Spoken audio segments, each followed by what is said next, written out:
امروز شیرینی زبون داریم.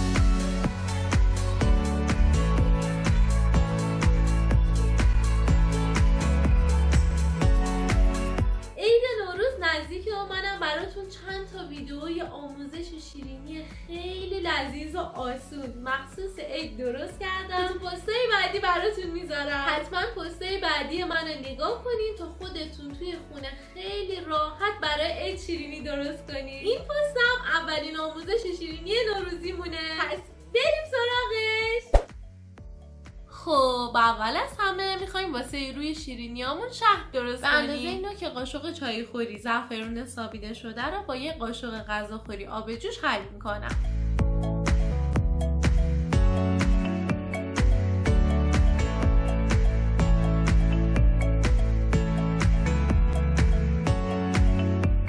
حالا 3 قاشق عسل میریزم توی ظرف و زعفرونم رو بهش اضافه میکنم. برای اینکه رقیق ترش کنم 3 قاشق غذاخوری آب جوشم بهش اضافه میکنم. البته عسل من خیلی غلیظ بود، شما بسته به غلظت عسلتون آب جوش اضافه کنید.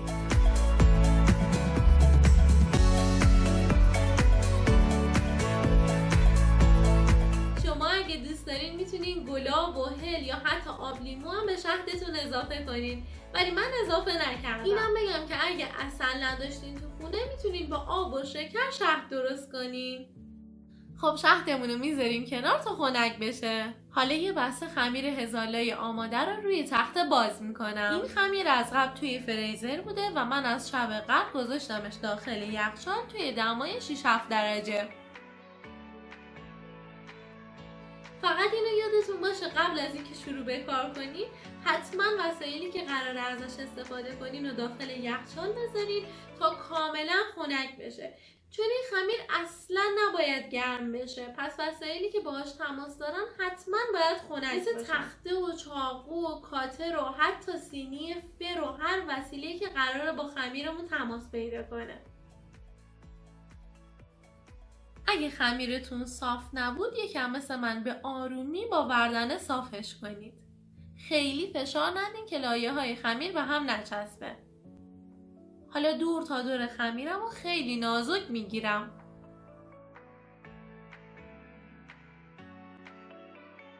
خب حالا نوبت برش زدنه. من با کاتر زبون کوچیک برشامو در میارم. شما اگه کاتر نداشتین میتونین با چاقو برشای مستطیلی بزنید.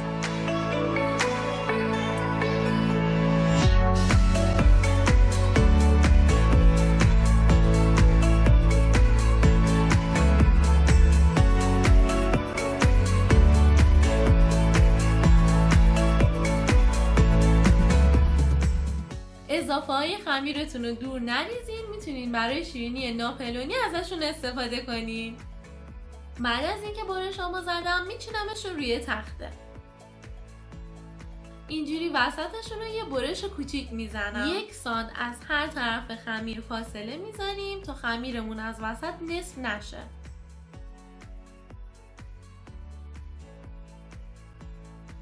سعی کنین کار با خمیر رو خیلی سریع انجام بدین، چون این خمیر اگه گرم بشه لایه‌هاش به هم میچسبه و دیگه پف نمیکنه. حالا با قلم یکم از شهدی که آماده کردیم و روی خمیر میمالیم. فقط مواظب باشید که به کناره ها مالیده نشه.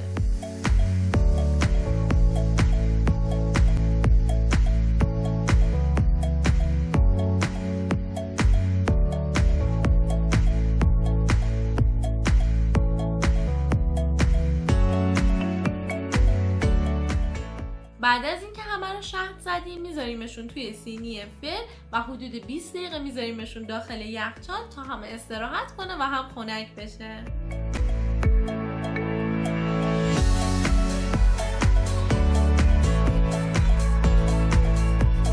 بعد از 20 دقیقه از یخچال در میاریم، یه بار دیگه روشون شهد میزنیم و میذاریم داخل فر.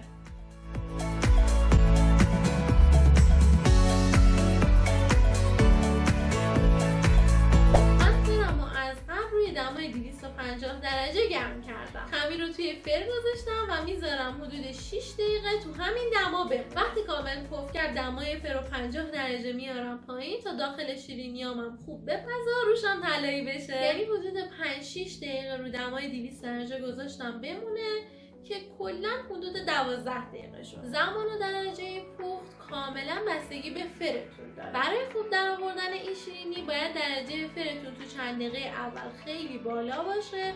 تو همون چند دقیقه شیرینیتون کامل پف میکنه. بعد از اون درجه رو میاریم پایین تا داخل شیرینیتونم خوب بپزه و روش طلایی بشه. فقط مواظب باشین که زیر شیرینیاتون نسوزه. اینجور شیرینی‌ها وقتی پختشون کامل میشه دیگه تکون نمیخورن.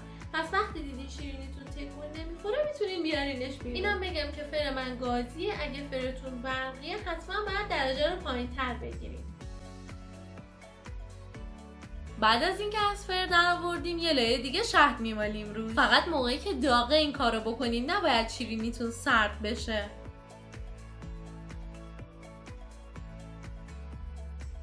حالا من میخوام یکم شیرینیامو تزیین کنم. اگه دوست داشتین شما میتونین مثل من یکم پودر پسته یا پودر نارگیل بریزین یا هر چیزی که دوست دارین.